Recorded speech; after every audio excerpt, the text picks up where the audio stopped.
Hey everyone, welcome back to the channel. This is Anime Dreams, and I'm really glad to have all of you here. If you enjoy anime theories, fan discussions, and creative fanfiction ideas, then you're definitely in the right place. In today's video, we're continuing our fan theory series with Mini Minato Naruko theory, part 2. In the previous part, we explored some interesting possibilities about this concept, and today we're going even deeper into the theory, connecting clues, exploring character dynamics, and imagining how things could unfold in this alternate storyline. Before we begin, a quick disclaimer: the content on this channel is created purely for entertainment and discussion purposes. I do not own any of the anime footage used in my videos. All rights and credits belong to their respective creators and copyright holders. Now that that's out of the way, let's get started. The man is unreliable and unstable. The room grew quiet after Danzo's words. Several council members shifted in their seats, unsure how the discussion would unfold next. Hiruzen folded his hands calmly on the table. Kakashi Hatake has served the village with dedication for many years, he said in a steady voice. His experience and skill are not in question. Shikaku Nara leaned back in his chair with a thoughtful look. Troublesome as it may sound to some people, Kakashi is more than capable, he added. He has patience, creativity, and the ability to guide young shinobi. Those qualities matter when training someone special. Yuigao Uzuki nodded in agreement. And Naruko Uzumaki deserves guidance. She has talent that should be encouraged. At the mention of Naruko, several civilians murmured again. Many of them had only ever heard rumors about the cheerful girl with bright golden hair and endless energy. They knew little about who she truly was. Hiruzen continued, his voice gentle but firm. Naruko is a child of this village. She laughs in our streets, studies in our academy, and dreams about becoming a great ninja one day. Training her properly will help her grow into a kind and capable protector of Konoha. One of the elder civilian counselors stroked his beard thoughtfully. If she truly has sensing abilities, he said slowly, then careful training could benefit the entire village. Exactly, Shikaku replied. Sensors are rare. If Naruko learns to understand her gift, she could help keep everyone safe. Danzo tapped his cane once against the floor. You speak of potential, he said quietly. But potential must be shaped. Hiruzen looked directly at him. And it will be. With care, wisdom, and kindness. Across the room, Kakashi Hatake stood silently near the wall, as he had throughout the meeting. His visible eye curved slightly in a calm smile. I will train her well, he said simply. Naruko works hard. She listens. And most importantly, she never gives up. Shikaku chuckled softly. That sounds about right. The room settled again. The tension that had once filled it slowly faded, replaced by thoughtful silence. Finally, Hiruzen raised his hand. All those in favor of allowing Kakashi Hatake to mentor Naruko Uzumaki, say so. One by one, voices answered. I. The support spread across the table like falling dominoes. Even some of the civilian council members who had been worried earlier now nodded cautiously. Danzo remained silent, but the decision had already been made. Hiruzen allowed himself a small, satisfied smile. Very well, he announced. The council approves. Kakashi Hatake will begin training Naruko Uzumaki. Later that afternoon, sunlight poured warmly over the rooftops of Konoha.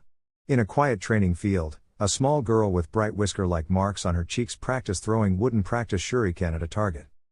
Naruko Uzumaki puffed her cheeks in determination as another shuriken landed slightly off-center. Almost, she said to herself. Next one will be perfect. A soft rustle came from the nearby tree. Naruko looked up just in time to see Kakashi appear beside the training post. Yo, he greeted casually. Naruko blinked in surprise. Kakashi-sensei? He nodded. I heard you might be interested in some extra training. Her blue eyes lit up like sunshine. Really? You mean it? Kakashi crouched beside her and picked up one of the wooden shuriken. Only if you promise to keep working hard. Naruko grinned from ear to ear. I always work hard, she said proudly. Kakashi's eye curved in amusement. Good. Because we're going to learn a lot of new things together. Naruko pumped her fist excitedly. All right. I'm going to become the greatest ninja ever. Kakashi watched her with quiet approval as she prepared another throw. Her determination was bright and steady, like a small flame that would one day grow into something remarkable. And under the warm Konoha sky, Naruko Uzumaki took the very first step on her new adventure. If that's your argument, Inoiki said calmly, then I would simply like to remind everyone that your last psychological evaluation was dreadful, Danzo. His voice was polite, but the smile on his face was just a little too pleasant. Being the former head of the T&I division had its advantages. Inoiki knew more than most people about the hidden worries and habits of the village's shinobi, and he was not afraid to mention them when necessary. Danzo's sharp gaze turned cold as winter when he looked at the blond man. He did not appreciate personal remarks. Nearby, Sume crossed her arms and scowled, clearly irritated. Inoiki gently placed a hand on her shoulder to calm her. While he remained composed, his friend was not nearly as patient. That is enough. The firm voice belonged to the Sandaime Hokage, who had clearly reached the limit of his patience. I expected this debate to be fair and civilized, he continued, looking around the council chamber, but that seems to have been too much to hope for. His eyes settled meaningfully on Danzo before he continued. All in favor of Kakashi Hatake privately tutoring Naruko Uzumaki, please raise your hands. For a moment, the room was quiet. Then, somewhat unexpectedly, one of the elder civilian counselors slowly lifted his hand. I have heard that many young shinobi are trained by their families before entering the academy, the man said thoughtfully. Naruko is an orphan, is she not? This would simply help balance her experience. I see no harm in it. I am not afraid of the girl. The two other civilian counselors blinked in surprise at their companion. Their fingers twitched uncertainly, but neither of them raised a hand. Shikaku, Inoiki, and Sume raised theirs without hesitation. What surprised them most, however, was the next hand that went up. Fugaku. The three clan heads turned toward him with puzzled expressions. Fugaku noticed their stares but chose not to comment on them. Instead, he spoke plainly. I do not particularly like Hatake, he admitted. However, a censor nin is useful. That was not the whole truth, of course. Long ago, he had quietly offered to adopt Naruko when she was very small, though the request had been denied. Even now, he respected the memory of the friend who had once protected the village with great skill and kindness. He could not turn his back on that legacy. And, more importantly, he would never allow Naruko to be placed under Danzo's control. His dislike of Danzo was far stronger than his dislike of Kakashi Hatake. Another hand slowly rose. Everyone looked toward Koharu in surprise. Homura blinked at his longtime partner, clearly confused. He had believed they were supposed to support Danzo's position. The entire council seemed to wait for an explanation. Koharu did not hesitate. I have met the girl, she said simply. Naruko is cheerful, determined, and full of energy. A child like her needs a patient and caring teacher. Danzo's expression darkened. Koharu continued without flinching. I respect your intentions, Danzo. However, I do not believe you would bring out her best qualities. Kakashi Hatake already knows her well, and that connection is important. She folded her hands calmly. He is an excellent tracker nin and a capable instructor. His plans for Naruko's training are promising, and I support them. As she finished speaking, the Hokage nearly dropped his pipe in surprise. Hiruzen blinked. What in the world did Kakashi say to convince her? He wondered. He thought about it for a moment. Perhaps it was the mask. Women seemed strangely fond of Kakashi's mysterious mask. Hiruzen imagined himself wearing one. He pictured himself standing dramatically with the same mysterious air. He immediately shook his head. No. That would be dreadful. Absolutely dreadful. Clearing his throat, he returned to the matter at hand. That makes 8 votes in favor and 4 against, he announced. Kakashi Hatake's request is accepted. His eyes softened slightly as he looked toward those who had supported Naruko. Meeting dismissed. Chairs scraped softly as people stood. Some council members left chatting quietly with one another. Others departed in thoughtful silence. Danzo, however, did not leave quietly. Koharu, he said stiffly, I believed we had an understanding. She looked at him with mild disapproval. I simply expressed my opinion, Danzo. That is the purpose of these meetings, is it not? You know perfectly well the girl's abilities would flourish under my guidance. On many matters I agree with you, Koharu replied calmly. But not on this one. Koharu. Enough, Hiruzen said gently but firmly before the conversation could grow any more tense. Even though time had changed many things, old teammates still shared a bond. Hiruzen would not allow harsh words between them. Let it go, Danzo, he said. Naruko Uzumaki will grow up as part of this village. She will not be pushed aside. With that, Hiruzen and Koharu walked out of the council chamber together. Danzo remained behind for a moment, watching them leave. He believed with all his heart that his plans would make the village stronger than ever before. If only others would stop standing in his way, everything would be simpler. But for now, the decision had been made. Somewhere in the village, a bright and spirited girl named Naruko Uzumaki was about to begin a brand new chapter of her life. And with a teacher like Kakashi guiding her, the future promised many lessons, many smiles, and many adventures yet to come. Kakashi chuckled softly at Naruko's wide-eyed surprise. "Yes," he said, leaning back in his chair. "There are two." Naruko blinked several times, her bright blue eyes shining with curiosity. She hugged the cookbook and colorful baking trays to her chest as if they were precious treasure. "Really?" she asked. "Another one?" Kakashi nodded and reached into the pocket of his vest. From inside, he carefully pulled out a small, neatly wrapped package. It was much smaller than the first one and tied with a simple ribbon. "This one," Kakashi said, placing it gently on the table, "is something I thought you might like to carry with you." Naruko stared at the tiny gift as though it were glowing. "For me?" she whispered. "For you," Kakashi replied. Very carefully, Naruko untied the ribbon and peeled away the paper. Inside the wrapping was a small wooden charm attached to a red cord. The charm was carved in the shape of a tiny leaf. Naruko tilted her head. "A leaf?" she asked softly. Kakashi nodded. "It represents the village. The leaf village protects everyone who lives in it." Naruko held the charm in her small hands, turning it so the light from the window touched its smooth surface.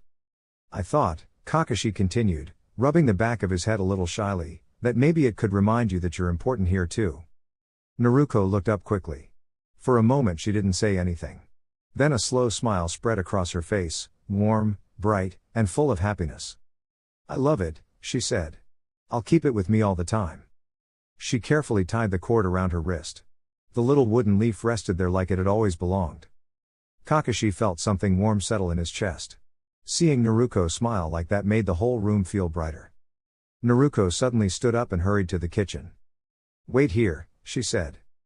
Kakashi raised an eyebrow. "I wasn't planning on climbing out the window just yet." A moment later, Naruko returned carrying a small plate. "What's this?" Kakashi asked. Naruko puffed up proudly. "Dessert." On the plate were several small cupcakes. They weren't perfectly shaped, some leaned a little to one side, but they smelled sweet and delicious. "I made them this morning," Naruko said. "I was practicing baking." Kakashi looked from the cupcakes to Naruko's hopeful face. "Well," he said thoughtfully, "this might be the most important taste test of my life." Naruko giggled. Kakashi picked one up and took a bite. He chewed slowly, pretending to think very hard about it. Naruko leaned forward. "Well?" she asked. Kakashi gave a dramatic nod. "Excellent," he said. "Chef Naruko, I officially approve." Naruko threw her arms in the air happily. "Yes." They both laughed, and the small apartment felt warmer than ever. Kakashi leaned back in his chair, watching Naruko chatter excitedly about all the things she wanted to cook next, pancakes, dumplings, maybe even a big cake someday. He realized something then. Maybe he didn't have to be perfect. Maybe all Naruko needed was someone who would show up, share dinner, and listen to her stories. And for the first time in a long while, Kakashi thought that perhaps he could do that. Outside the window, the evening sun glowed softly over the village. Inside the little apartment, Naruko and Kakashi shared cupcakes, stories, and the beginning of many happy dinners to come. Naruko bounced on her toes, her bright blue eyes shining with curiosity. She had already been delighted by the beautiful trays Kakashi had shown her earlier, but the way he spoke now made her think something even more wonderful was coming. There is," Kakashi said calmly. "I have a feeling you'll like this one even more." Naruko clasped her hands together, practically vibrating with excitement. "I'm ready." "What is it?" Kakashi chuckled softly. "You're very excitable. Well, how would you like me to be your sensei?" Naruko blinked in surprise and tilted her head. "You? My sensei?" Kakashi replied. "I'd teach you outside the academy." For a moment, Naruko simply stared at him. Then a wave of pure happiness spread across her face like sunshine breaking through clouds. "You want to be my sensei?" she asked. Kakashi nodded. Naruko's smile grew wider than ever. "Yeah. That would be awesome," Kakashi-sensei. Kakashi's visible eye curved warmly. Hearing the title pleased him more than he expected. So what would I be learning? Naruko asked eagerly. At that moment, it didn't matter to her what the lessons were. The fact that Kakashi wanted a teacher felt like the greatest gift she had ever received. I'll start with the academy basics, Kakashi explained. After that, we'll work on improving your sensing skills. Oh, and that reminds me. I have something to show you. Naruko leaned forward instantly. What is it, Kakashi-sensei? Kakashi gently bit his thumb and pressed his palm to the ground. Strange markings spiraled outward beneath his hand. Kushios no Jutsu. With a small puff of smoke, a tiny brown dog appeared. Yo, the dog said lazily. Naruko's eyes widened in amazement. You can talk.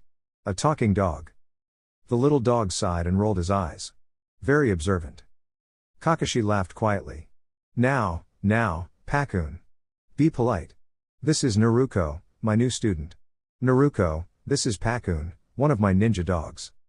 Hello, Pakun, Naruko said shyly. Pakun nodded. Hello. Naruko tilted her head again. Ninja dogs?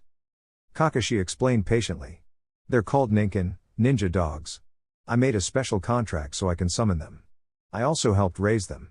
Some ninja families have animal partners who stay with them all the time. Pakun glanced at Kakashi with a tired look. Personally, I prefer the summoning method. Living with this guy all day would be exhausting. Naruko giggled. The small dog's bluntness was surprisingly funny. You're funny, she said. What do ninja dogs do? Pakun puffed out his chest proudly. What can I do? I can track scents, talk, walk on water, and I have exceptionally soft pink paw pads. I might even let you feel them, since you're Kakashi's student and all. Kakashi coughed and looked slightly embarrassed. Pakun mostly helps with tracking, Kakashi added. He may be small, but he's very capable. Pakun huffed. Small doesn't mean weak. Naruko nodded seriously. I understand. People say I'm small too. Pakun stared at her for a moment. Well, you are small.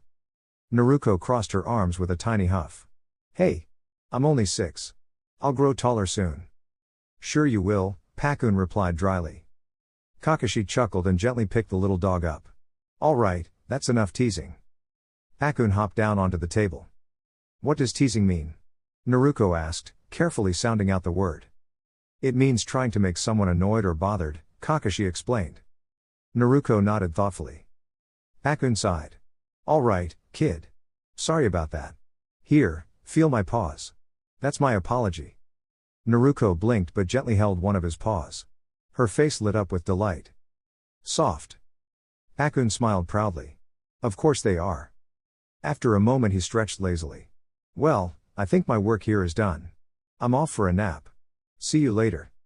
With another small puff of smoke, he vanished. Kakashi folded his arms. Pakun will help us practice tracking. Someday, when you're older, you might even choose to work with your own ninja dog. Naruko's eyes sparkled. That sounds awesome.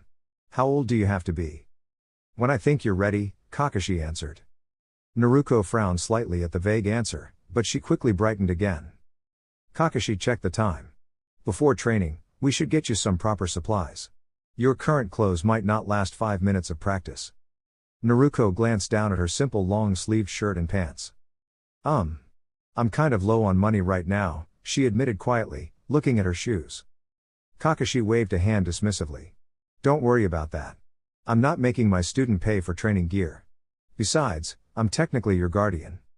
Naruko's head lifted immediately at the word guardian. The idea warmed her heart in a way she couldn't quite explain. She smiled brightly and hurried after Kakashi as they left her small apartment. After locking the door, she pulled on a coat and followed him down the street. As they walked, Kakashi explained things she would learn at the academy, the 5 great nations, the hidden villages, and the basics of chakra. Naruko listened carefully, soaking up every word. Soon they reached Kakashi's favorite shop. It was nearly closing time, so the store was quiet and peaceful. A friendly shopkeeper greeted them with a smile. Hello there, Kakashi-san. It's been a while. Naruko peeked out from behind Kakashi's leg. The man had warm brown eyes and a welcoming smile. Kakashi nodded politely. Good evening. The shopkeeper crouched down to Naruko's level. Hi there. What's your name? Naruko blinked, surprised by the kindness, then answered softly. I'm Naruko Uzumaki. Well, Naruko-chan, the man said cheerfully, picking up a basket, what can I help you find today? Naruko glanced up at Kakashi, unsure. If you could gather some school supplies for us, that would help, Kakashi said. Naruko is my new apprentice. The shopkeeper looked pleasantly surprised but quickly nodded. Of course. Are you starting the academy next year, Naruko-chan? Naruko nodded eagerly. Yes. And I'm going to do my very best. Jiashi smiled warmly at the blonde child standing before him. I have a daughter in her first year, he said kindly. Come back another time and I will introduce you. He respected the small girl for carrying such a heavy responsibility. If Kakashi had chosen her as a student, she must have something special about her. Besides, she was polite and bright-eyed, and Jiashi could not imagine being afraid of someone so sweet. Naruko blinked in surprise. People were rarely this friendly to her, and the kindness left her momentarily speechless. She simply nodded. Jiashi quickly gathered the school supplies Kakashi had come to purchase, books for history lessons and theory practice, then waved them toward the clothing section. Kakashi already knew Naruko's favorite colors were blue and orange. He picked out several pairs of deep blue training pants in a comfortable shinobi style. Appearances were not the most important thing in training, but clothing that fit well and felt good could help a student feel confident. He also chose a few high-quality sweatshirts. These were special garments designed to adjust to different temperatures, making them comfortable in both warm and cool weather. The cerulean blue fabric with bright orange stitching looked especially cheerful. When Naruko tried one on, Kakashi noticed how the blue color made her bright hair and clear eyes seem almost luminous, like sunlight reflecting on the ocean. The new clothes fit far better than the loose hand-me-downs she had worn before. Kakashi added a few more practical items, such as mesh undershirts and sturdy training sandals. Being the last member of the Hatake clan meant Kakashi had access to a large family savings, so paying for these things was no trouble. Still, the thought made him a little quiet for a moment. He would have traded every coin in that account to spend time with his father again. But today was about his student, and he pushed the sadness aside. Naruko offered her opinions now and then, pointing at colors she liked or fabrics that felt comfortable. Soon they left the shop carrying 3 large bags filled with clothes and study materials. Outside, lanterns glowed along the evening streets of the village. As they stepped onto the quiet path, Kakashi noticed a familiar pair approaching. Hello, Hatake-senpai, said a calm voice. It was Itachi, who bowed respectfully. Although his father did not think highly of Kakashi, Itachi still admired the former team leader. Standing beside him was a much younger boy holding his hand. Kakashi nodded lazily. Ah, Itachi. Good evening. The younger child looked curiously at Kakashi and then at Naruko. I was taking a walk with my Itoto, Itachi explained gently. Say hello, Sasuke. The dark-haired boy smiled and gave a small bow. Hello. Naruko shifted shyly beside Kakashi. She was not used to meeting other children her age. Itachi's eyes moved toward her. He recognized her immediately as Naruko Uzumaki, yet he had never spoken to her before. Seeing her up close surprised him. She looked gentle and delicate, nothing like the serious rumors people whispered about. Kakashi-senpai, Itachi said politely, who is your friend? Kakashi placed a hand on Naruko's head in a friendly gesture. This is Naruko Uzumaki. She is my student. Itachi blinked, slightly surprised. Your student? Kakashi tapped his chin thoughtfully. Yes. It has only been a few hours, though.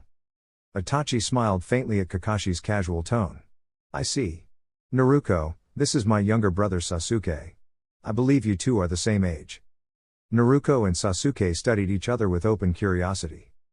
Naruko thought Sasuke seemed nice enough, though his hair stuck up in many sharp spikes. Sasuke, meanwhile, thought the blonde girl looked very interesting. Oh, Sasuke said suddenly, pointing a little too eagerly. You're one of those girls who likes comfortable clothes. My cousin is like that too. She doesn't like fancy dresses. Naruko blinked, surprised by his cheerful announcement. Kakashi covered his mouth, trying not to laugh. What? Sasuke asked, confused by their reactions.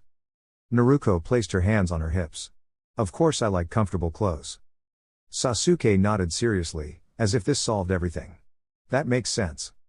Their puzzled expressions slowly turned into small smiles. The moment felt a little awkward, but also strangely fun. Seeing the conversation wobble, Itachi gently stepped in. Sasuke, We should continue our walk soon. Sasuke nodded, but then looked back at Naruko with excitement. Wait. Do you want to come train with me sometime? We're starting the academy in the same year, right? Naruko hesitated for a moment. She had not often been invited to do things with other children. Usually they were pulled away before she could even speak. But Sasuke looked hopeful, and Itachi gave her a kind nod. Okay, Naruko said softly. I would like that. Sasuke's face brightened immediately. Great. Come visit soon. The two children exchanged shy smiles before the groups went their separate ways. Naruko walked beside Kakashi through the lantern-lit street, still smiling to herself. That evening marked the beginning of a friendship that would grow strong and meaningful over time, one filled with shared training, laughter, and the discovery that even the most unexpected meetings can become treasured bonds. Dear YouTube family, this is all for now. If you enjoyed the video, please like, share, and subscribe to the channel. Your support means a lot and helps the channel grow. Thank you for watching. Regards. Anime Dreams.